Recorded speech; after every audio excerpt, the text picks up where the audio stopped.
우리 조상들은 이 산에서 예배하였는데 당신들의 말은 예배할 곳이 예루살렘에 있다 하더이다. 예수께서 이르시되 여자여 내 말을 믿으라. 이 산에서도 말고 예루살렘에서도 말고 너희가 아버지께 예배할 때가 이르리라. 너희는 알지 못하는 것을 예배하고 우리는 아는 것을 예배하노니 이는 구원이 유대인에게서 남이라. 아버지께 참되게 예배하는 자들은 영과 진리로 예배할 때가 오나니 곧 이때라. 아버지께서는 자기에게 이렇게 예배하는 자들을 찾으시느니라. 같이 봅니다. 하나님은 영이시니 예배하는 자가 영과 진리로 예배할지니라. 아멘. 각 종교마다 성지라는 곳이 있습니다. 불교 같은 경우에는 석가모니가 태어난 룸비니라든가 석가모니가 깨달음을 얻었다는 부다가야 이런 곳을 성지로 여깁니다. 이슬람교에서는 사우디아라비아의 메카를 최고의 성지로 여깁니다. 이런 성지에는 특별한 신의 은총이나 능력이 깃들어 있다 이렇게 생각을 하고 그런 곳으로 가면 거기에서 신의 특별한 능력, 은총을 받을 수 있다 생각을 합니다. 그래서 각 종교마다 보면 성지를 순례하는 그런 일들이 많이 있습니다. 그런데 구약 이스라엘 사람들에게도 성지가 있었습니다. 구약 신명기 말씀에 보면 하나님은 이렇게 명령을 하십니다. 이제 가나안 땅으로 들어가게 되면 특별한 한 장소를 지정해 줄 터인데 너희는 지정한 그 장소로 와서 예배하라. 그렇게 명령을 하십니다. 유대인들은 하나님이 지정해 주신 그 특정한 장소를 예루살렘이라고 생각을 했습니다. 그래서 예루살렘과 예루살렘이 지어놓은 예루살렘 성전에 하나님의 임재가 있다고 여겼고 늘 그곳으로 가서 하나님께 예배하고 하나님을 만났습니다. 반면에 이스라엘 사람과 이방인 사람의 혼혈 민족인 사마리아인들은 그리심산을 성지로 여겼습니다. 예루살렘이 아닌 그리심산이 하나님이 정하신 예배의 장소, 성지다 그렇게 생각을 하고 그리심산에서 그들은 하나님께 예배했습니다. 그래서 오늘 본문에 보면 예수님을 만난 사마리아 여인이 20절에 말을 하고 있습니다. 여러분 20절 말씀을 한번 보십시오. 거기 보면 우리 조상들은 이 산에서 예배하였는데 당신들의 말은 예배할 곳이 예루살렘에 있다 하더이다 이렇게 말합니다. 이 사마리아 여인의 말은 일종의 질문입니다. 우리 사마리아 사람들은 이 그리심 산에서 하나님께 예배하는데 당신네 유대인들은 예루살렘에 있는 성전에서 예배해야 한다고 말합니다. 이 두 장소 중에 어느 곳이 진정한 예배의 장소입니까? 이런 질문을 하는 겁니다. 이 예수님은 이 여인이 기대했던 답변을 하지 않습니다. 이 여인은 그리심산입니까? 예루살렘입니까? 이곳입니까? 저곳입니까? 이런 질문을 했습니다. 하지만 예수님은 전혀 다른 답변을 하십니다. 4장 21절 말씀을 여러분이 한번 읽어보십시오. 21절 말씀 읽습니다. 예수께서 이르시되 여자여 내 말을 믿으라. 이 산에서도 말고 예루살렘에서도 말고 너희가 아버지께 예배할 때가 이르리라. 아멘. 예수님은 이 산, 그리심 산에서도 말고 예루살렘에 있는 성전에서도 말고 너희가 아버지께 예배할 때가 이르리라 이렇게 말씀합니다. 예수님의 이 말씀은 그리심 산이든 예루살렘 성전이든 장소에 구애받지 않고 장소와 상관없이 하나님께 예배할 때가 온다라는 겁니다. 그러면 장소와 상관없이 그 어떤 장소에도 얽매이지 않고 하나님께 예배할 그때는 언제냐? 오늘 본문 23절에 보면 그때가 곧 이때다라고 예수님이 말씀합니다. 다시 말하면 예수님이 오신 바로 이때부터는 더 이상 특정한 장소에 얽매이지 않고 하나님께 예배하게 된다는 겁니다. 예수님의 이 말씀을 이해하기 위해서는 구약의 예루살렘 성전은 모형이고 이 성전이 가리키는 실체가 있다는 사실을 먼저 알아야 합니다. 구약시대의 예루살렘 성전은 분명히 여호와 하나님의 뜻 가운데 세워진 성전입니다. 구약 하나님의 백성은 이 예루살렘 성전에서 예배를 드렸고 하나님은 그곳에 임재하셔서 예배를 받으셨습니다. 유대인들이 생각했던 것처럼 정말로 예루살렘이 하나님이 지정하신 장소인 것은 분명히 맞았습니다. 그리심산을 성지로 여기고 있던 사마리아 사람들은 잘못 알고 있는 겁니다. 그래서 예수님은 사마리아 사람들은 뭘 모르고 예배하고 있는 것이다, 그렇게도 말씀을 하신 겁니다. 분명히 예루살렘이 하나님이 정하신 장소였고 예루살렘 성전도 하나님의 명령에 따라서 아름답게 지어진 건물이었습니다만 이 성전은 사실 실체가 아닙니다. 앞으로 나타나게 될 진정한 성전, 참다운 실체를 예표해주는 모형에 지나지 않는 겁니다. 여러분 잘 아시는 것처럼 실체가 나타나면 모형은 더 이상 필요가 없습니다. 아파트 모델하우스를 지어놓지 않습니까? 아파트 모델하우스를 지어놓지만 진짜 아파트 건물이 다 세워지고 분양이 끝나면 여러분 그 모델하우스는 어떻게 합니까? 그 모델하우스는 철거해 버립니다. 더 이상 의미가 없기 때문입니다. 진짜 실체가 있기 때문입니다. 예루살렘 성전도 마찬가지입니다. 실체가 오기 전까지는 예루살렘 성전이 나름 의미가 있습니다. 중요한 역할도 했습니다. 하지만 이제 성전에 실체가 오게 되면 더 이상 예루살렘 성전에 매여 있으면 안 되는 겁니다. 그 구약의 성전은 사라져야 합니다. 이제 실체로 드러난 진짜 성전에서 하나님을 만나야 되고 실체로 드러난 진짜 성전에서 하나님을 예배해야 하는 겁니다. 그렇다면 구약의 예루살렘 성전, 이 모형이 가리키고 있는 실체, 진짜 성전은 무엇입니까? 여러분, 실체로서의 성전, 진정한 성전, 하나님이 궁극적으로 의도하신 성전은 무엇입니까? 바로 예수 그리스도십니다. 예수 그리스도가 진정한 참된 성전이라는 겁니다. 요한복음 2장에 이런 사실이 잘 나와 있습니다. 요한복음 2장 19절 말씀을 우리가 한번 보겠습니다. 요한복음 2장 19절 말씀 여러분이 한번 읽어보십시오. 요한복음 2장 19절 읽습니다.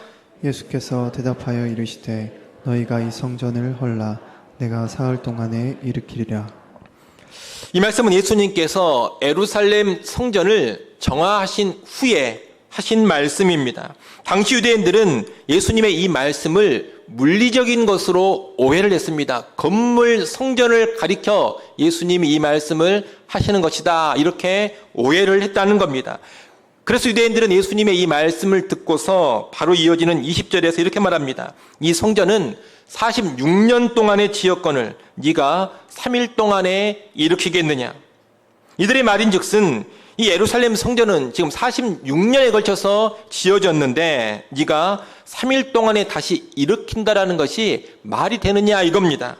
하지만 이어지는 21절 말씀은 유대인들이 오해했던 예수님 말씀의 진정한 뜻이 무엇인지를 가르쳐 줍니다. 요한복음 2장 21절 말씀 같이 한번 읽어보겠습니다. 함께 읽습니다.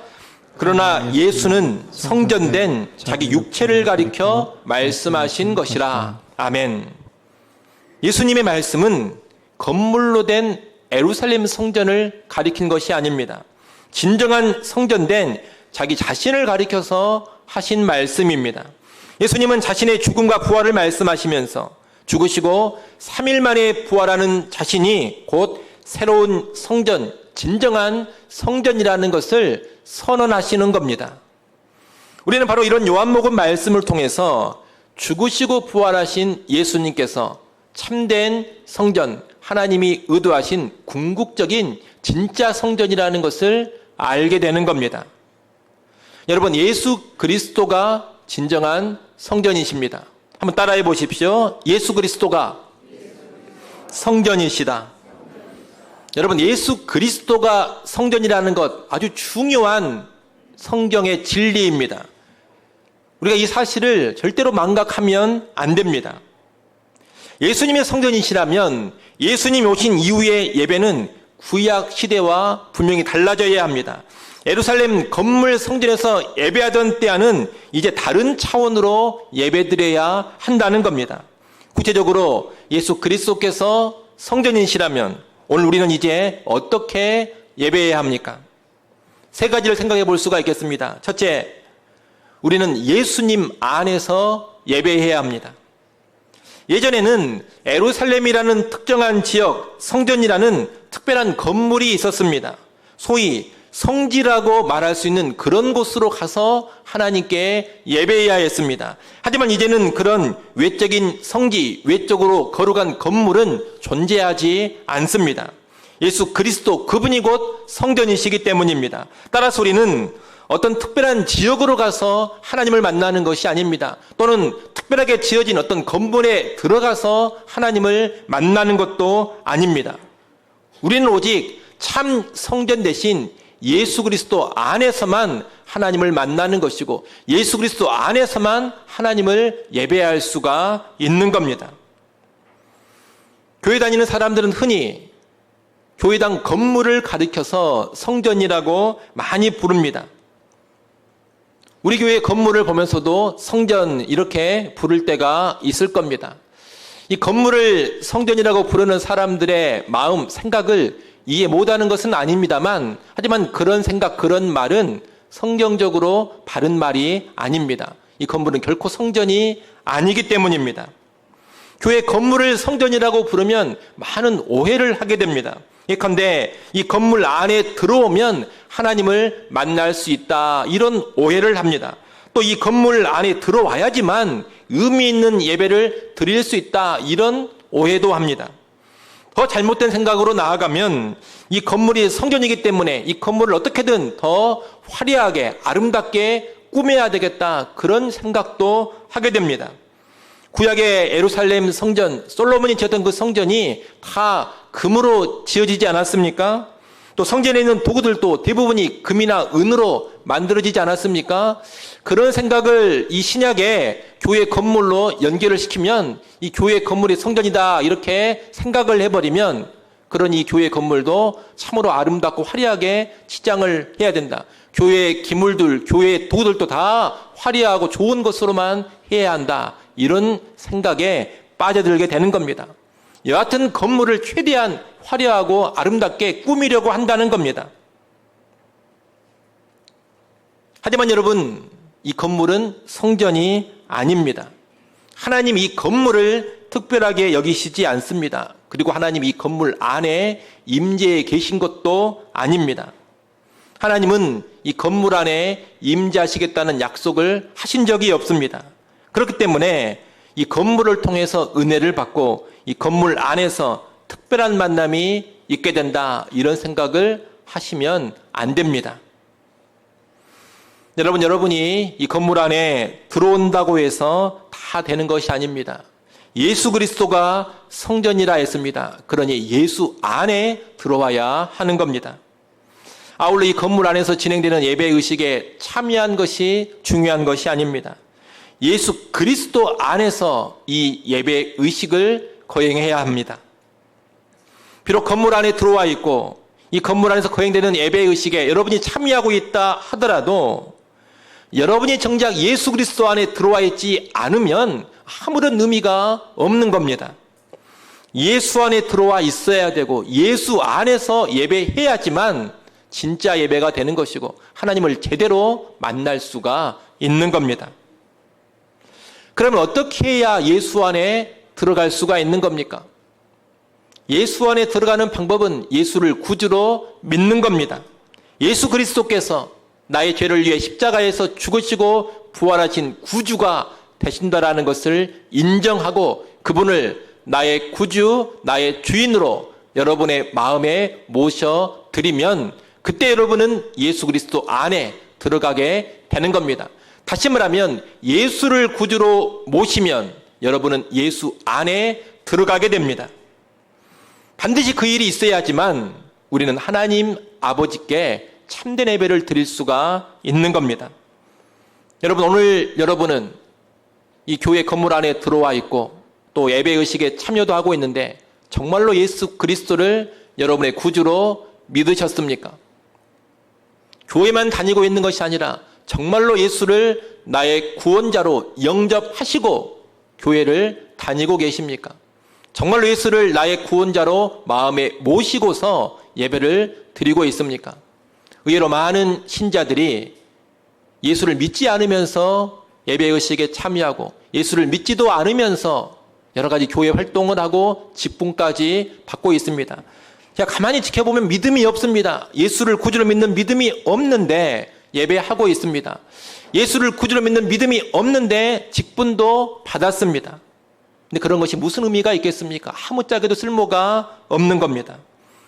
여러분의 믿음을 다시 한번 점검하시기를 바랍니다. 내가 정말 예수를 구주로 믿고 있는 사람인가? 다시 말하면 나는 정말 예수 그리스도 안에 들어가 있는 사람인가? 여러분, 참 성인 되신 예수 그리스도 안에 들어가야지만 진정한 예배를 드릴 수 있습니다. 이를 명심하시고 예수 그리스도 안에 믿음으로 들어가는 우리 모두가 될 수 있기를 간절히 바랍니다. 둘째로, 예수님께서 성전이라는 것은 우리가 예수 그리스도의 공로를 의지해서 예배해야 한다는 것을 알려줍니다. 구약 예루살렘 성전에서는 희생제물을 잡아 바치면서 피의 제사 가운데 하나님께 예배했습니다. 예루살렘 성전에서는 매일 아침 저녁으로 양을 잡아 하나님께 번제를 드렸습니다. 이것은 날마다 항상 드리는 번제였습니다. 날마다 항상 드리는 번제라고 해서 상번제라고 합니다. 이 상번제를 통해서 매일 아침과 저녁에 예루살렘 성전에는 피가 뿌려졌던 겁니다. 그것만이 아닙니다. 안식일 되면 매일 드리는 이 상번제에 더해서 순양 2마리를 추가로 더 잡아서 바칩니다. 그래서 안식일에는 상번제를 포함해서 총 4마리 양의 피가 성전에 흘려집니다. 또 그것만이 아닙니다. 매달 첫날이 되면 상번제에 10마리의 제물을 추가해서 하나님께 바칩니다. 매달 첫날에는 상번제에 더하여 10마리 제물의 피가 성전에 뿌려지는 겁니다. 그 외에도 대속죄일 같은 절기가 되면 추가로 제물을 또 잡아서 피를 뿌리며 제사를 드렸습니다. 이것이 다가 아닙니다. 방금 말씀드린 것처럼 기본적으로 예루살렘 성전에는 상시적으로 엄청난 피가 계속 뿌려지고 있는데 이제 각각의 사람이 또 하나님께 나가려고 하면 어떻게 해야 합니까? 각자가 제물을 준비해 가지고 와서 그 제물을 잡아 피를 뿌리며 하나님께 나아가 예배해야 합니다. 여러분, 이렇게 하나님께 예배하는 장소인 구약 예루살렘 성전은 계속해서 무수한 피가 흘려지고 무수한 피가 뿌려지고 있는 장소였습니다. 한마디로 피의 장소가 성전입니다. 여러분, 하나님을 예배하며 하나님을 만나는 장소가 성전인데 이 성전에서 이토록 많은 피를 계속해서 흘리는 이유가 무엇입니까? 왜 성전은 그렇게 많은 피를 하염없이 흘려야만 했습니까? 다른 이유가 아닙니다. 피 흘림이 없은즉 죄사함이 없기 때문입니다. 죄가 있는 상태에서는 거룩하신 하나님을 만날 수가 없습니다. 반드시 죄를 먼저 해결해야지만 거룩하신 하나님께 나갈 수가 있는 것이고 하나님께 예배할 수가 있습니다. 그러니 예배자는 가장 먼저 자기의 죄를 해결해야 되는데 그 죄가 무엇으로 해결되느냐? 피 흘림으로 해결된다는 겁니다. 그래서 성전에서는 죄를 속하는 그 희생의 피가 계속해서 흘려져야 했던 겁니다. 구약의 이스라엘 백성들은 그 엄청난 피 흘림 위에서만 하나님께 나올 수가 있었고 그 많은 피 흘림 위에서만 하나님께 예배할 수가 있었던 겁니다. 여러분이 구약 예루살렘 성전을 생각할 때 그냥 깔끔하고 깨끗하고 이렇게만 생각하면 안 됩니다. 엄청난 피가 계속해서 뿌려지고 있는 공간이 예루살렘 성전이었습니다. 피비린내가 진동하기도 하는 그런 장소가 성전이었다는 겁니다. 하지만 예수님이 오시고 나서는 더 이상 그렇게 짐승을 잡아서 피 흘릴 일이 없게 됩니다.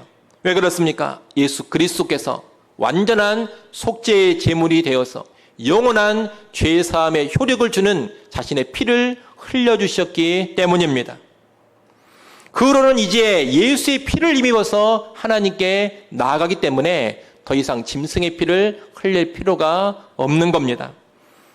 히브리서 9장 12절 말씀만 하나 보겠습니다. 히브리서 9장 12절 말씀 여러분이 한번 읽어보십시오. 읽습니다. 염소와 송아지의 피로 하지 아니하고 오직 자기의 피로 영원한 속죄를 이루사 단번에 성소에 들어가셨느니라. 아멘. 여러분, 참 성전 되신 예수 그리스도 안에는 무엇이 있느냐? 영원한 죄사함을 가져다 주는 예수의 보혈이 있습니다. 우리는 그 예수 그리스도 안에서 예수께서 흘리신 그 영원한 죄사함의 효력이 있는 보혈을 의지해서 하나님께 나아가는 겁니다. 오늘 우리는 자주 실패하고 자주 범죄합니다.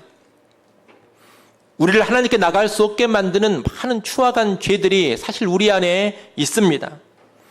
하지만 그럼에도 불구하고 참된 성전이 되신 예수님 안에는 죄사함의 보혈이 흐르고 있기 때문에 우리는 아무리 많은 실패를 냈다 하더라도 그 보혈을 의지해서 예수 안에서 얼마든지 하나님께 예배할 수가 있는 겁니다. 특히 이렇게 예수의 피를 의지해서 죄사함 받고 하나님께 나가는 것은 꼭 우리가 범죄하고 실패할 때만이 아닙니다. 우리가 아무리 영적으로 잘 지내고 있는 것 같고 아무런 죄를 짓지 않는 것처럼 여겨진다 하더라도 사실 우리에게는 추한 죄들이 잠재되어 있습니다. 나는 다 순종한 것 같지만 여러분, 하나님 앞에서는 순종하지 않는 죄들이 사실 많이 있습니다. 감추인 죄가 있고 드러나지 않는 죄들이 있습니다. 나도 제대로 인식하지 못하고 있는 나의 죄들이 많이 있습니다. 또 죄 짓고서도 잊어버린 그런 죄들도 있을 겁니다.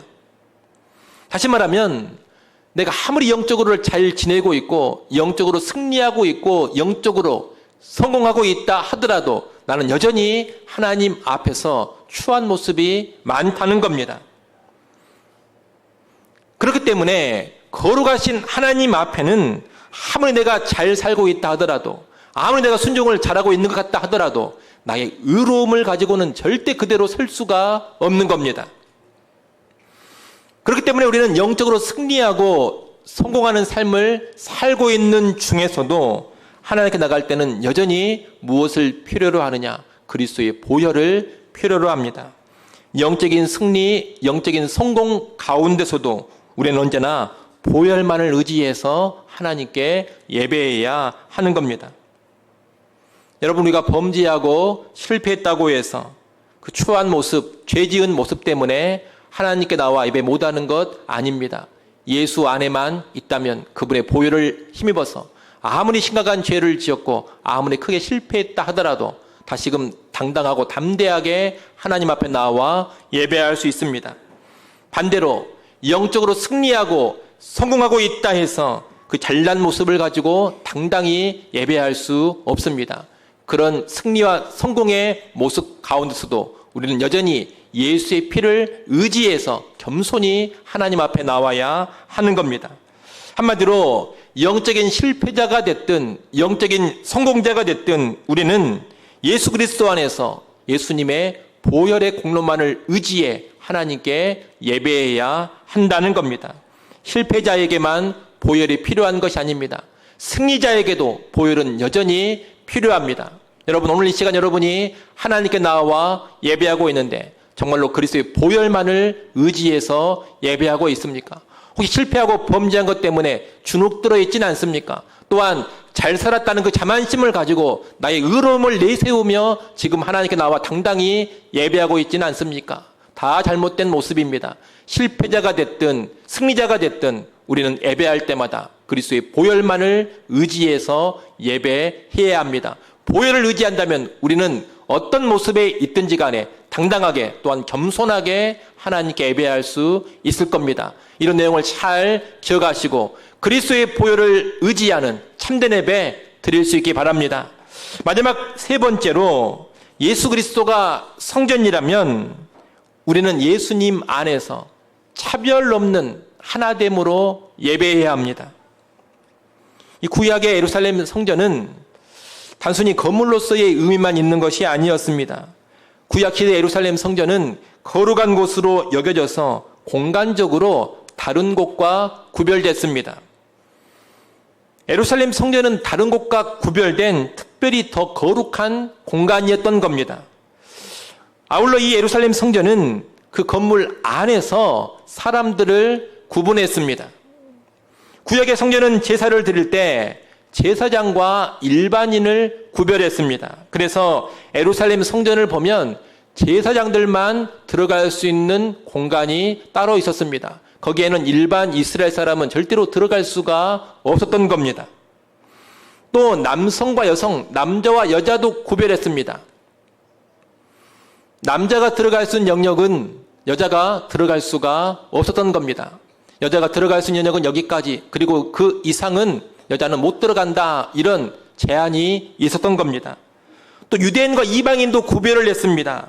이방인은 절대로 들어갈 수 없는 그런 영역이 성전 안에 있었던 겁니다. 그래서 예수님 당시 예루살렘 성전을 보면 그 성전 안에 이런 명칭들이 있었습니다. 이방인의 뜰, 여인의 뜰, 이스라엘의 뜰, 제사장의 뜰. 이방인은 어디까지만 들어갈 수 있느냐? 이방인의 뜰까지만 들어갈 수가 있습니다. 이방인이 아닌 이스라엘 여자들은 어디까지만 들어갈 수가 있느냐? 여인의 뜰까지만 들어갈 수 있었습니다. 이스라엘 남자들은 이스라엘의 뜰까지 들어갈 수 있었습니다. 그리고 제사장들은 제사장의 뜰까지 들어갈 수가 있었습니다. 그리고 이 제사장들도 일반 제사장들은 성소까지만 들어갈 수 있었고 지성소는 못 들어갔습니다. 지성소는 대제사장만 들어갈 수가 있었습니다. 여러분, 이렇게 예루살렘 성전, 구약의 성전은 차별과 분리의 공간이었습니다. 물론 여기에 영적인 의미들이 담겨져 있긴 합니다만 분명히 외적으로 본다면 차별이 있고 분리가 있는 겁니다. 하지만 참된 성전이신 예수님 안에는 더 이상 이런 차별과 분리가 없습니다. 이 참된 성전이신 예수님 안에서 모든 차별과 분리가 다 깨지고 무너지는 겁니다. 참 성전이신 예수 그리스도 안에 들어오기만 하면 세상의 차별, 분리와 상관없이, 또한 구약의 차별, 분리와 상관없이 모두가 다 똑같이 거룩해지고 똑같이 하나가 되는 겁니다. 그래서 갈라디아서 3장 28절에서는 이렇게 말씀합니다. 갈라디아서 3장 28절 말씀, 여러분이 한번 읽어보십시오. 읽습니다. 너희는 유대인이나 헬라인이나 종이나 자유인이나 남자나 여자나 다 그리스도 예수 안에서 하나이니라. 아멘. 바로 이어서 골로새서 3장 11절 말씀도 한번 읽어보십시오. 골로새서 3장 11절 말씀. 골로새 3장 11절 말씀 제가 읽습니다. 거기에는 헬라인이나 유대인이나 할레파나 무할레파나 야만인이나 스구디아인이나 종이나 자유인이나 차별이 있을 수 없나니 오직 그리스도는 만유시요 만유 안에 계시니라. 여러분, 이 말씀들이 무엇을 가르쳐 줍니까? 참된 성전 대신 예수 안에는 그 어떤 차별도, 그 어떤 구별도, 그 어떤 분리도 없다는 겁니다. 남녀노소, 빈부귀천, 인종과 민족, 문명인과 야만인, 이 모두 간에 모든 장벽이 다 무너져 내리고 동등하게 하나가 되는 겁니다. 참된 성전이신 예수 안에 들어오기만 하면, 예수를 믿기만 하면 예수 안에서 다 하나라는 겁니다. 그러므로 예수 그리스도 안에서 드리는 예배에는 결코 차별이 있어서는 안 됩니다. 그러나 교회 역사를 보면 이 성경의 원리와 다르게 늘 차별이 있곤 했습니다. 초대교회를 할 수 있는 고린도 교회 안에도 보면 예배 시간에 부자들과 가난한 자들이 나누어졌습니다. 부자들이 가난한 자를 무시하며 차별하는 일들이 예배 시간에 있었습니다. 야고보서를 보면 그 당시 교회 안에서 부자와 가난한 자를 차별하는 모습이 또 나옵니다. 교회 지도자들이 부자는 특별하게 대우해 주는데 가난한 자들은 무시하는 그런 일들이 초대교회 때도 있었다는 겁니다. 가난과 부, 이 빈부만이 아니라 성별에 의해서, 피부색에 의해서 차별하는 일들도 교회 예배에서는 자주 있었습니다. 미국 메이저리그 역사상 최고의 구원 투수로 손꼽히는 선수가 뉴욕 양키스 소속의 마리아노 리베라라는 사람입니다. 그는 흑인이었는데 신실한 신앙인이었습니다. 근데 그가 한 번은 교회 목사님과 이런 이야기를 나누었습니다. 목사님, 어떻게 교회가 뉴욕 양키스라는 프로야구팀보다 더 인종차별을 하고 있습니까? 내가 속한 야구팀에서는 아무도 피부색에 신경을 쓰지 않습니다. 그들은 오직 한 가지 일에만 신경을 씁니다. 야구를 잘하느냐. 그 외에는 피부색 같은 것에는 신경도 쓰지 않습니다. 그런데 교회 그리스도인들은 그러지를 못합니다. 여러분, 오늘 우리에게도 이런 일이 있을 수가 있습니다. 이 사람이 예수를 믿었느냐, 이 사람이 예수 그리스도 안에 들어와 있느냐, 이것만 신경 쓰면 되는데 우리는 그 외에 다른 것에 더 큰 신경을 쓸 때가 많다는 겁니다. 과거의 경력을 따집니다. 사회적인 지위나 경제력을 따집니다. 때로 전라도냐 경상도냐 이렇게 지역을 따지기도 합니다. 보수냐 진보냐 야당이냐 여당이냐 이런 정치적인 견해 이념을 따지기도 합니다. 또는 저 사람이 내 스타일이냐 아니냐 내 마음에 드느냐 들지 않느냐 이것을 따지기도 합니다. 오늘 본문에 사마리아 여자 같은 사람, 남편이 5명이나 있었던 그런 여인이 교회에 와서 예배를 드리면 우리는 왠지 거부감이 생길지 모릅니다. 동족을 착취했던 세리 삭개오가 예수를 믿고 나서 예배하러 오고, 죄인으로 소문난 어떤 여자가 예수를 믿고 나서 예배 드리러 오면 내심 거부할지도 모릅니다. 우리는 말로는 모든 사람을 사랑한다고 합니다. 하지만 실제 구체적인 어떤 한 사람이 예수를 믿고 예배 시간에 오면 우리는 당신을 원하지 않습니다. 이런 난감한 표정을 지을 수가 있다는 겁니다. 우리 교회는 어떠한가? 여러분 잘 살펴보셔야 됩니다. 또 나는 어떠한가? 자신을 잘 살피셔야 됩니다. 혹시라도 여러분이 교회 안에 누군가를 보면서 저 사람은 좀 우리 교회 오지 말지, 예배를 드리더라도 우리 교회가 아닌 다른 교회 가서 예배를 좀 드렸으면 좋겠다, 이런 생각이 들지는 않습니까? 여러분, 그것은 회개할 죄임을 알아야 됩니다. 혹시라도 여러분에게 그런 생각이 있다면 회개하고 돌이키시기를 바랍니다. 예수 안에 있다면 그 누구와도 함께 분리도 없고 차별도 없는 그런 예배를 드려야 합니다. 그것이 참된 예배입니다. 가장 아름다운 예배, 참된 예배의 모습 하나가 요한계시록 7장에 나옵니다. 우리 계시록 7장 9절 10절 말씀 같이 한번 보겠습니다. 요한계시록 7장 9절 10절 말씀 여러분이 읽습니다. 이후에 내가 보니 각 나라와 족속과 백성과 방언에서 아무도 능히 셀 수 없는 큰 무리가 나와 흰옷을 입고 손에 종려 가지를 들고 보좌 앞과 어린 양 앞에 서서 큰 소리로 외쳐 이르되 구원하심이 보좌에 앉으신 우리 하나님과 어린 양에게 있도다 하니. 아멘. 여러분, 이것은 천상 예배의 장면입니다. 이 천상의 예배를 보면 어떤 차별도 없습니다. 모든 나라, 모든 족속, 모든 백성, 모든 방언, 다시 말해 이 땅의 모든 구별을 다 뛰어넘어서 하나 되어 하나님께 예배하고 있습니다. 이들은 오직 구원받은 사실 하나만을 근거로 해서 구원의 하나님을 높이고 찬양하고 있는 겁니다. 여러분, 이 땅에서도 우리가 이렇게 예배할 때 진정한 예배가 되는 겁니다. 모든 구별, 모든 차별, 모든 담과 모든 분리를 다 무너뜨리고 예수 안에서 구원받은 사실 하나만으로 하나됨을 이루어 예배할 때 천상 예배와 동일한 참된 예배가 되는 겁니다. 오늘 우리는 꼭 그런 예배로 나갈 수 있기를 바랍니다. 이제 말씀을 정리합니다. 여러분, 신약 시대에는 특별히 거룩한 땅이 있지 않습니다. 특별히 거룩한 도시가 있는 것도 아닙니다. 특별히 거룩한 건물이 있는 것도 아닙니다. 특별히 하나님 나를 잘 만나주시는 어떤 장소가 있지도 않습니다. 그 자체로 특별한 은혜를 주는 공간은 어디에도 없습니다.